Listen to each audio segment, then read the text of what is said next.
I only want to know what happened and factual elements of what happened in that attack in Germany. So now you know that there's been a vehicle attack. I'm saying that tongue in cheek, actually. The one bias I will not hide is that no matter how much you hate the godforsaken legacy media, you do not hate them enough. This was from December 20th, 2 days ago. I mean, I'm reading it. They didn't even change it. They didn't delete this tweet to rephrase it. A car has driven into a group of people at a Christmas party, a Christmas market in Germany. A car has driven into a group. It's like the car has agency. You didn't even need to add a single letter to that statement in order to make it more accurate and less, disenfranchising of agency. A car has driven into a group of people suggests that the car drove itself into a group of people. I'm not trying to be semantic or glib here. A car has driven means it drove itself. A car was driven means that somebody drove it. So you needed to change one freaking letter in this headline to make it not grotesquely offensive to human dignity. A car was driven into a group of people at a Christmas market in Germany would have been accurate. A car has driven utterly absolves the driver of any responsibility. Even if the driver had a medical emergency, which is not the case, you would say a car was driven, but the driver had a heart attack. In this case, the driver had different motivations and ones that are being dissected by the aggregate knowledge of the internet. The driver happens to be, in fact, the alleged driver. Everybody's alleged here, and nobody's been convicted. The alleged attacker is a Saudi refugee, is from Saudi Arabia, living in Germany, claiming asylum. And we know a lot more about this man now than we did before. But set aside all intentions. What is it called when you divine intentions through tweets, which are mildly conflicting to say the least? The man from Saudi Arabia, Shia Muslim, from what I understand, claiming asylum in Germany, these are the facts, is alleged to have driven his car through the crowd. One thing is clear, it was not a medical emergency in any heart attack sense. Whether or not it was a medical emergency and that the man is schizophrenic and batshit crazy, to commit murder, I think you have to be by definition. Then the only question is what motivated that person who's clearly mentally ill to the point where they'll kill people. We can get into that in a second as well. Saudi, Shia Muslim, living in Germany, apparently trying to fight extradition to Germany, back to Saudi Arabia. So there was a long thread, and I believe this is the individual who no, this is not it. Okay, this is actually one that I wanted to bring up afterwards, where you don't even know what you can believe anymore because people, I've lost my page, hold on a second, because people say things that are false. At one point, the account was suspended and then reinstated. Then people say the account has been deleted, nuked. No, it hasn't. Well, it was temporarily for a second. Yes, maybe it was. Oh, and then in that time, Elon deleted a bunch of posts, so now you can't see the whole thing. Unverifiable. And in fact, the problem is that allegation, I believe, remains unverifiable. Unless, I don't know, even if those tweets were deleted, if they were archived. I guess an archived link could prove the existence of a tweet that is now no longer in existence for whatever the reason. But the tweet that broke down the individual, let me just see here. Not that one, and I believe it's this one. Here we go. Okay. This is coming from a man, I don't know any of these. A Saudi political commentator, writer, and public speaker, frequent guest on CNN, BBC, and France 24. Well, now I'm suspicious. That's how it works. I will be very suspicious of this individual if they're frequent guests on CNN, BBC, and France 24. Okay, now let's see what the evidence suggests here.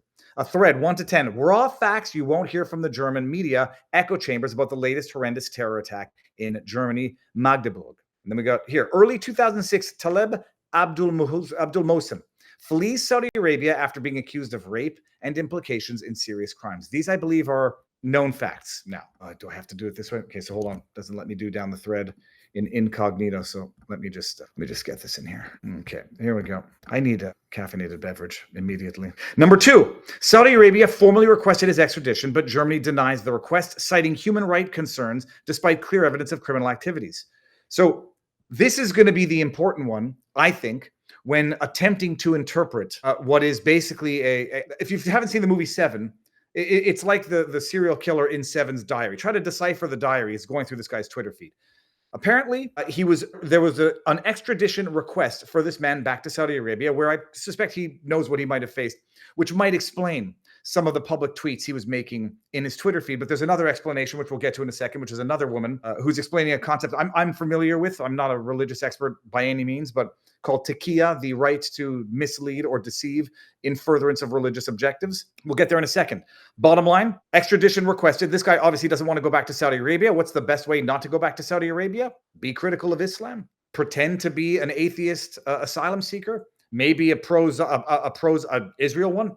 Who knows? Post-asylum in Germany. After arriving in Germany, Abdul Mohsen reinvents himself as a dissident, publicly declaring himself as atheist and ex-Muslim. The move appeared strategic, likely aimed at securing full asylum protection in Germany by portraying himself as a victim of persecution rather than a fugitive from justice. 4 of 10.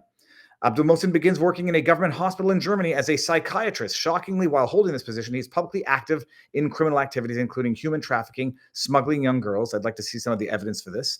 Encouraging girls and minors from Saudi Arabia and Gulf countries to flee to Germany. These activities raise serious concerns about his involvement of certain human rights organizations, which may have facilitated or turned a blind eye to these crimes. This angle requires urgent investigation. 5 of 10 thread. Direct threats against Germany. In 2023 to 2024, Abdul Mohsen makes explicit threats against Germany, which authorities dismiss as, quote, freedom of expression. It's ironic who gets freedom of expression and who doesn't, because they're locking up native Brits for complaining about immigration problems in England. He was active on social media, repeatedly tweeting and posting voice recordings where he made explicit threats against Germany, openly considered the German government his enemy, claiming that Germany was conspiring against him and against all Saudi asylum seekers. These posts were publicly accessible and alarming, yet German authorities failed to respond or investigate further.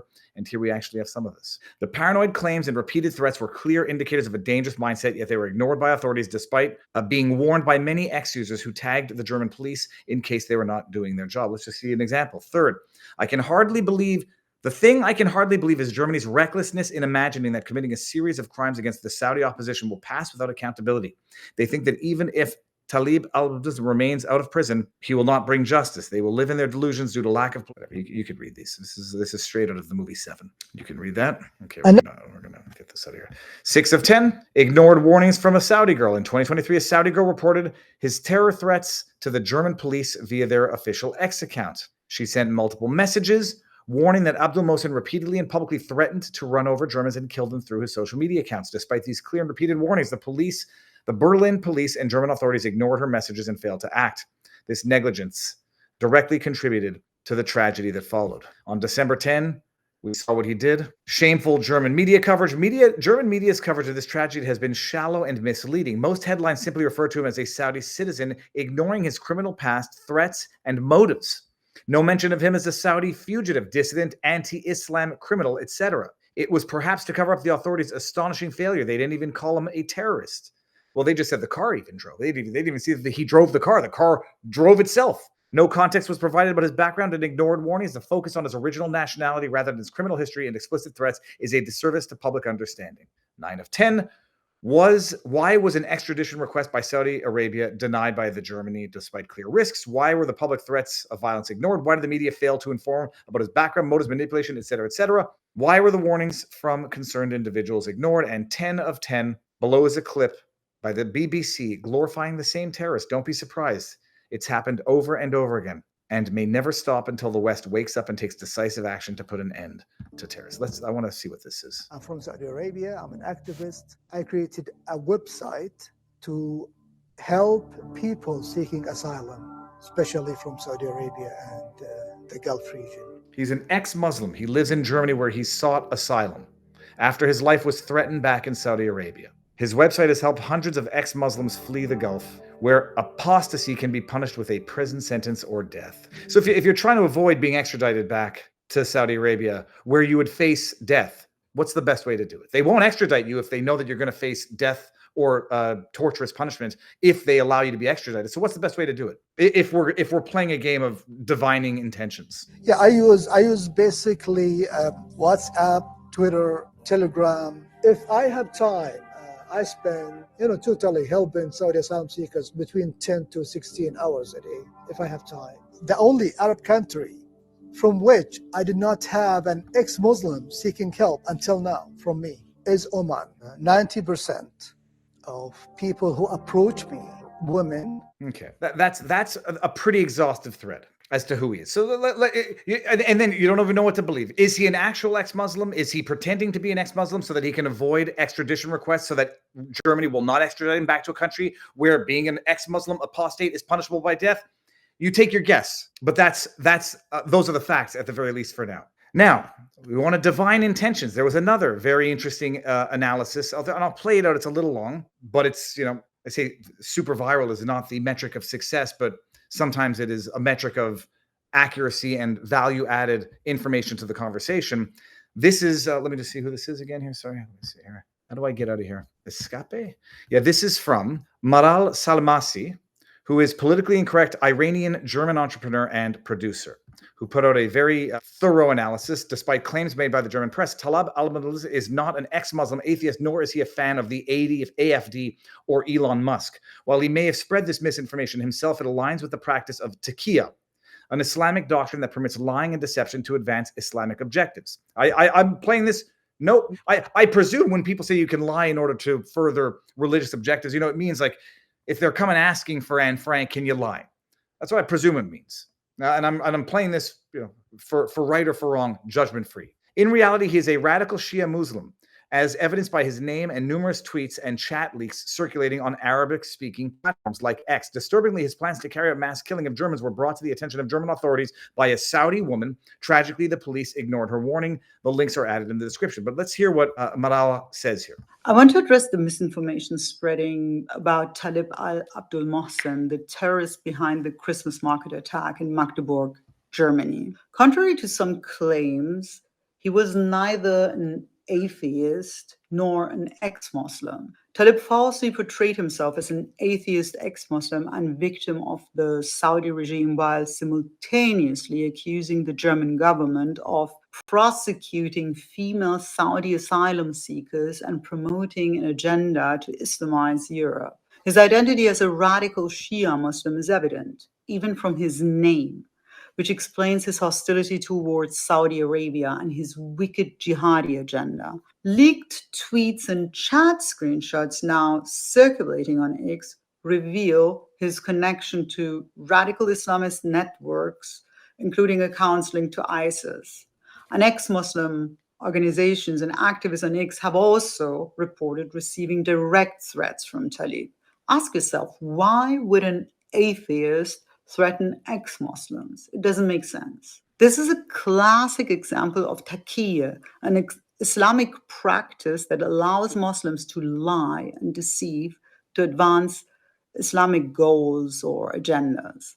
Talib's false narrative, designed to sow division, chaos, and terror, reveals the psychopathy and manipulative nature of a jihadist. His actions seek to destabilize and confuse society, to paralyze any meaningful response to radical threats.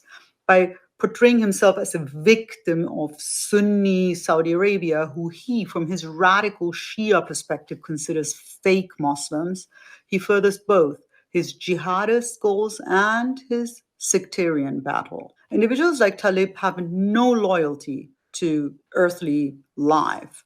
Their sadomasochistic lives are entirely devoted to preparing for Judgment Day, where the infidel will finally suffer eternal torture in hellfire, while they will be rewarded in paradise for their earthly sacrifices, complete with the infamous promise of 72 virgins. Without a doubt, Talib is not an atheist. For terrorists like him, life is a temporary means to serve his violent, apocalyptic vision of divine will. Pretty darn interesting analysis.